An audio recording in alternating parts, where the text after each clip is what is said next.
Bonsoir dames et messieurs et merci de suivre la synthèse de l'actualité sur la télévision de La Famille dont j'ai le plaisir de feuilleter avec vous.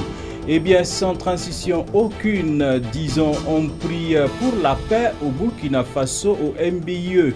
Sous la houlette du pasteur Patrice Kendrebeogo, les fidèles venus des quatre coins du Burkina Faso et au-delà adresseront des prières à Dieu en faveur de la paix au Burkina Faso. Eh bien, et ce sera, n'est-ce pas, dans le jeûne et la prière pendant 4 jours. Moïse Kinda y était et voici son reportage.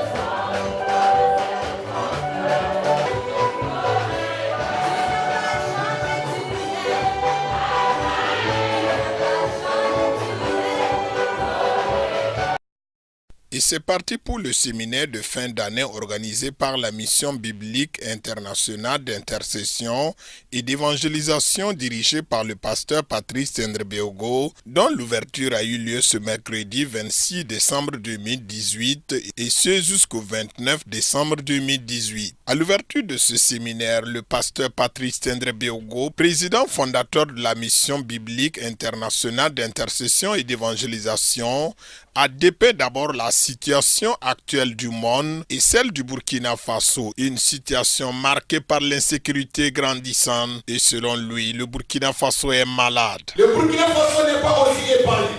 La situation de notre pays est critique ces dernières années, surtout en cette année 2018.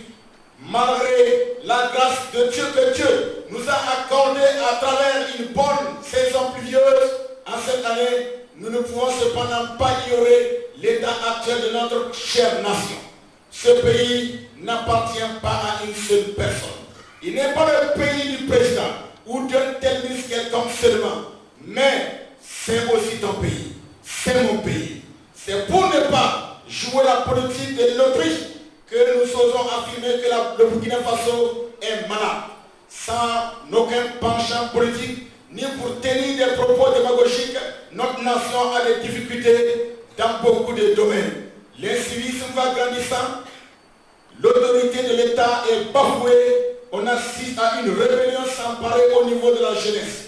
Il y a aussi l'apparition et la propagation rapide des nouvelles maladies telles les hépatites, les succès et même les accidents vasculaires cérébraux qui occasionnent des morts brusques et brutales au sein de toute la couche de la société.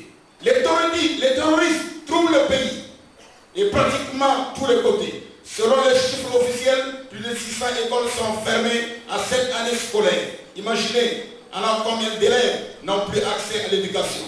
De même, des milliers de vies ont soudainement pris fin par des actes ignobles et magnifiques de la terreur. Plusieurs personnes ont été enlevées et restent détenus entre leurs mains. Ces massacres ont été planifiés pour précipiter notre nation dans le chaos et la retraite. Mais ils ont échoué. Notre pays est fort. En somme, le Burkina va mal. Nous osons même dire que notre pays est malade. Mais au regard de l'histoire de ce pays, nous disons que le Burkina Faso est particulier. Les attaques terroristes ne peuvent secouer les bases de nos plus grands bâtiments. Notre pays est fort avec Dieu. Nos institutions financières demeurent fortes. Depuis sa création, le Burkina Faso a toujours rencontré des difficultés à traverser des crises, mais est toujours sorti vainqueur.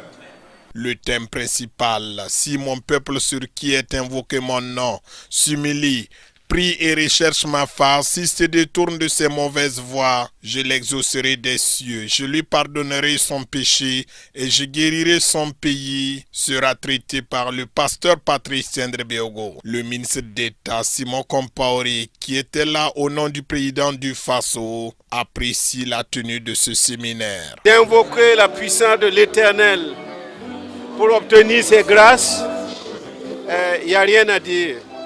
Et le pasteur Patrice Kendrebeogo a l'habitude d'organiser ce genre de séminaire, mais pour cette année, le thème est tout à fait spécifique et interpelle les nations, les peuples à s'humilier et à demander sa protection, à demander sa grâce. Je crois qu'on est dans cette période-là et dans ce temps de vœux pour que Dieu fasse grâce au Burkina par rapport à la situation que nous vivons, situation d'insécurité, et pour lesquelles n'eût été notre conviction que c'est avec Dieu que nous allons vaincre, avec tout ce qu'on a comme armes, comme moyens. Il n'est pas possible d'arriver à bon port. Mais là, on vient de nous rappeler qu'avec Dieu, nous pouvons faire des miracles. Tout est possible. En tout cas, je remercie le pasteur Patrice pour cette opportunité qui nous gonfle à bloc, nous donne de l'espoir par rapport à tout ce que nous préparons ici pour nos populations, pour le Burkina Faso. La clôture de ce séminaire interviendra le samedi 29 décembre 2018 par une finale de journée culturelle pour la promotion de la lecture de la Bible à travers des récitals de versets bibliques et aussi un service de baptême d'eau. Et selon le président fondateur de la mission MBE, tous les Burkinabés sont invités à s'unir de cœur avec eux pour implorer la grâce de Dieu pour que le Burkina Faso retrouve sa paix, sa quiétude et sa stabilité. Tout commence bien et merci, vraiment je suis très content parce que c'est le thème dont nous venons de présenter vraiment est pertinent parce que ça a trait à la nation et à la bonne marche de la nation. Donc nous voyons que les tout premiers responsables de la nation sont impliqués et nous parlons de le chef d'État avec le gouvernement, avec le Moronaba, avec tous les notables. Donc vraiment nous sommes très fiers et contents de cela. Et nous pensons que le temps que nous allons passer ensemble va vraiment produire des fruits et Dieu va incliner son oreille pour nous entendre et nous exaucer du haut de son trône. Donc que Dieu soit béni et que Dieu bénisse les Burkinabés. Le séminaire ne fait que commencer. Donc demain c'est des enseignements, donc tout le monde peut y participer. Plusieurs sous-thèmes seront développés tels que le secret d'une vie épanouie, quel rôle le chrétien doit-il jouer pour développer sa vie spirituelle et impacter sa nation, et aussi la cellule familiale, fondement de la nation, sont les sous-thèmes qui seront développés tout au long de ce séminaire.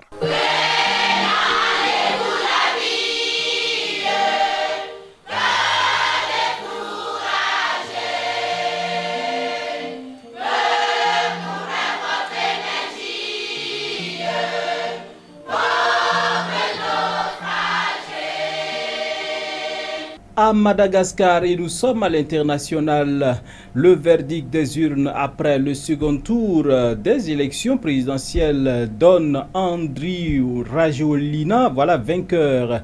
C'est un comeback, on peut le dire, puisque ce dernier, n'est-ce pas, a dirigé le pays entre mars 2009 et janvier 2014. À Madagascar, les résultats officiels du second tour de la présidentielle confirment la victoire d'Andry Rajoelina avec plus de 55% des suffrages contre environ 44% pour son rival Marc Ravalomanan qui a aussitôt contesté cette défaite. Les deux hommes, deux ex-présidents, se sont livrés une bataille féroce tout au long de la campagne, chaque camp s'accusant mutuellement de fraude. Andry Rajoelina s'est lui félicité de la bonne tenue du scrutin. La situation était calme ici. Madagascar doit servir d'exemple.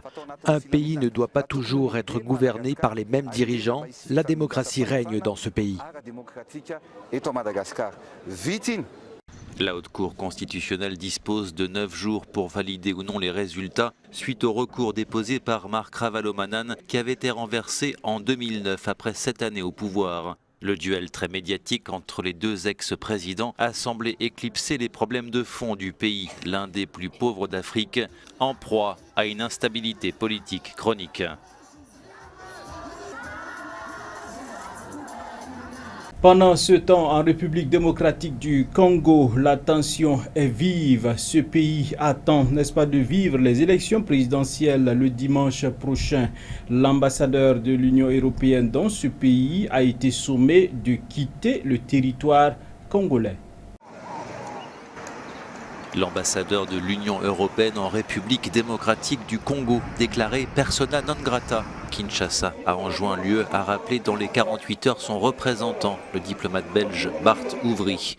Il s'agit d'une mesure de rétorsion après la décision de Bruxelles de prolonger les sanctions contre 14 responsables du régime congolais accusés de violation des droits de l'homme. Ce coup de froid diplomatique intervient avant les élections générales de dimanche qui visent à désigner le successeur du président Joseph Kabila au pouvoir depuis 17 ans, un scrutin déjà reporté à 3 reprises. La commission électorale a une nouvelle fois déclenché la colère de l'opposition en annonçant ce mercredi un nouveau report, partiel cette fois, dans 2 régions touchées par des troubles et une épidémie d'Ebola. Il s'agit de bastions anti-Kabila, rappelle l'opposition, qui appelle à une grève générale ce vendredi. Ce jeudi déjà, des manifestations et des violences ont éclaté, notamment à Beni, ville du nord-est du pays, concernée par ce report partiel du scrutin. Nous nous proposons ce soir de revenir sur un entretien que nous avons eu hier avec le chanteur Alain Wendanso. Il était venu nous parler d'un événement, d'une grande célébration, je dirais, qu'il organise le 30 décembre au Sénasa. Suivons. Nous sommes très heureux de vous recevoir sur ce plateau. Merci à vous. Et vous êtes en train de peaufiner du bon. Exact. On s'est dit qu'il faut faire quelque chose de qualité et de haut niveau pour la communauté chrétienne. C'est pour cela qu'on a décidé pour le 30 décembre 2018, dans 3 jours, parce qu'aujourd'hui on est au 27, pour donner quelque chose de très bonne qualité à la communauté chrétienne, dont on convie les gens pour qu'ils puissent venir découvrir. Bon, c'est une surprise. Donc il y aura d'autres groupes comme par exemple... et Jessie de la Padoie, une idée. Il y aura AIC qui sont tous des bassistes, des instrumentistes. Il y aura le groupe Space de Tanguay qui est vraiment artiste guest star, artiste spécial invité. Alors il y a une thématique qui guide cette action du 30. Oui, c'est la rédemption. Pourquoi le choix de ce thème-là? Parce que vous savez, à un certain moment de la vie, si tu n'as pas connu la rédemption, tu y vas à tue-tête. Mais si tu sais que Christ a fait quelque chose pour toi, bon, ça te ramène à ton humanité. Et dès que tu as la conviction du salut, de la rédemption, de la rémission des péchés, bon, vraiment, ça vient de Dieu. Et tout ce que Dieu fait est fort. Bon, ça n'a rien à voir avec la philosophie. Là, tu sais qu'il y a quelque chose qui s'est passé en toi. Et ça, on voit que Christ n'est pas venu en vain seulement. Il est venu... Et pour qu'on ait la rédemption, la rémission de nos péchés, nous on a fait cette expérience. C'est pour cela qu'on voulait le partager à travers les chants pour le 30 décembre 2018 au niveau du Sénasa à 18h. À 18h au niveau du Sénasa, et il y a également un mot d'ordre qui est donné, Rabbi Mkaye, je vois ça sur votre t-shirt. Rabbi Mkaye, c'est le slogan. Le slogan. Le slogan, oui, parce que vous savez, chaque État, chaque mouvement a un slogan. Nous, notre slogan, c'est Rabbi Mkaye. Rabbi Mkaye, c'est simplement pour dire qu'on n'a pas peur. Parce qu'on a prévu d'aller loin et de réussir dans ce qu'on fait. Donc, on s'est dit en cours de route, il est bien qu'on ait un slogan et un concept qui accompagne le mouvement. Le mouvement. Donc, c'est Rabbi Mkaye. Nous n'avons pas peur parce que nous avançons par la force de Christ. Voilà. Alors donc pour cet événement du côté du Sénasa le 30 décembre prochain, donc dans 2-3 jours pratiquement, oui. Alors vous avez les portes sont ouvertes pour tout le monde. Oui. Et moyennant bien sûr quelque chose. Oh, mais ça c'est une modeste contribution par rapport à ce qu'on va leur donner. Parce que là on travaille depuis 2 mois. On travaille d'arrache-pied tous les jours. Et ce qu'on donne, ça c'est une simple participation. Sur ce qu'on va les desservir, bon, on ne peut pas monnayer ça. C'est de l'art, c'est de la création. Nous on ne fait pas d'interprétation, non. Il n'y a aucun chant qui est interprété et qui est d'origine je ne sais où. Parce qu'on est assez riche culturellement pour utiliser nos éléments de culture pour louer le Seigneur avec ce que Dieu nous a donné. Dieu n'a pas fait de l'œuvre de nous créer en Afrique. C'est pour ça qu'on utilise les Kiamas, le Bendri, le Lunga pour donner quelque chose d'original, de respectable et de respectueux pour le peuple de Dieu. Et voilà, c'est un concept que, bon, je ne vais pas tout dévoiler. Ben, ceux qui vont venir voir. On leur demande seulement de payer 2000 francs. Et puis aussi 5 000 francs. Et même il y a même des cartes de 10 000 francs pour que ceux qui veulent soutenir, ils peuvent nous appeler et rentrer en possession de ces cartes. Même les t-shirts que je porte sont en vente pour permettre aux gens, pour qu'on soit à peu près habillés de la même manière. Parce qu'on va prendre ça avec des caméras assez professionnelles. Ce sont des moments de communion. De communion. Ouais, donc nous allons tenter d'approcher CVK, voir si on peut rediffuser ce concert, voir si dans les autres stations on peut rediffuser ces concerts pour permettre aussi de louer le Seigneur avec les éléments de culture que nous avons sans complexe. Et voilà à peu près ce que nous avons sous la main à vous donner. Alors n'attendez surtout pas des moments de rediffusion, il faut être présent au Sénasa le 30. Bien sûr, la contribution demandée c'est 2000 ou 5000 francs. 5000 voilà. Pour les également, VIP. Voilà, pour les VIP et un des t-shirt Rabem Kaye à 6000 francs. À 6000 francs tout simplement. Voilà. Et des CD, de Weneso et les Youmer, les 3 gammes, parce qu'on a 3 gammes. Ouais. Donc tout ça c'est à votre disposition. D'accord. Alors, Alain Weneso, c'est déjà la fin et vous avez un dernier mot qui vous reste à travers la gorge. Ben, c'est pour souhaiter de la bénédiction à CVK. Merci beaucoup pour la promotion. Vous nous accompagnez depuis le début que nous avons commencé la musique. On est comme dans notre maison. Donc, que Dieu bénisse la maison et que Dieu bénisse les lieux. Que cette fin d'année soit une année de joie et de paix. Surtout, nous disons aux gens, soyez prudents dans la circulation. Allez-y doucement, vous allez arriver là où vous voulez aller. Que Dieu vous bénisse. L'actualité pour ce soir est terminée. On se donne rendez-vous la semaine prochaine pour d'autres actualités. Puisse la grâce de Dieu abonder dans vos vies. Eh bien, excellent week-end. Et surtout, on reste scotché sur les programmes de la télévision de la famille. Bonsoir chez vous.